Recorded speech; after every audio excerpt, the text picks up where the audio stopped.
Hydarian strikes again. I come from the north of the country where our Human Development Index is almost Southern Europe. Wait a minute, sounds wrong. But if you go to Mindanao, their Human Development Index is Sub-Saharan African level. Wrong again. Hinahamon kita. I challenge you, Richard Davad Foronda Hydarian. Debate me, just you and me.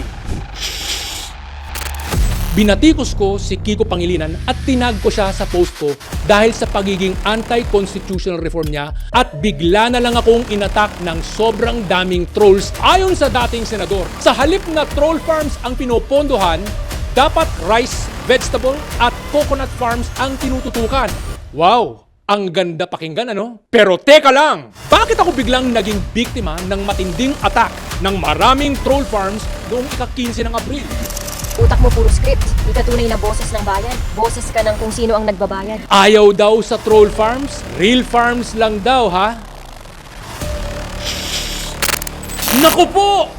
Meron na namang nagkalat! We always think that when we talk about kaginhawaan, the good life, it will always come from the outside. Ang naging sagot ni Xiao Chua ay sobrang lumihis sa katotohanan ng pagiging OFW ng maraming ordinaryong Pilipino. But remember that we had a colonial experience for 300 years. That is when we had a sense of inferiority complex. Archipelagic inferiority complex, should I say. Because all the good things about ourselves, we always say na galing siya sa labas. Nangyayari ang ganyang pagkakalat ng wrong information kung wala namang kasing ginagawang actual interview ang tao sa mga tunay na OFW tulad ko. Ayan na nga ba ang sinasabi ko eh.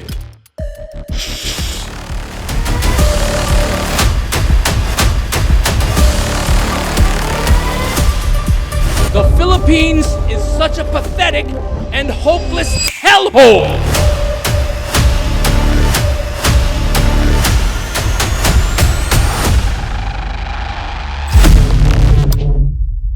Have you ever wondered why practically all provinces in the Philippines are generally considered to be poor? You can blame artists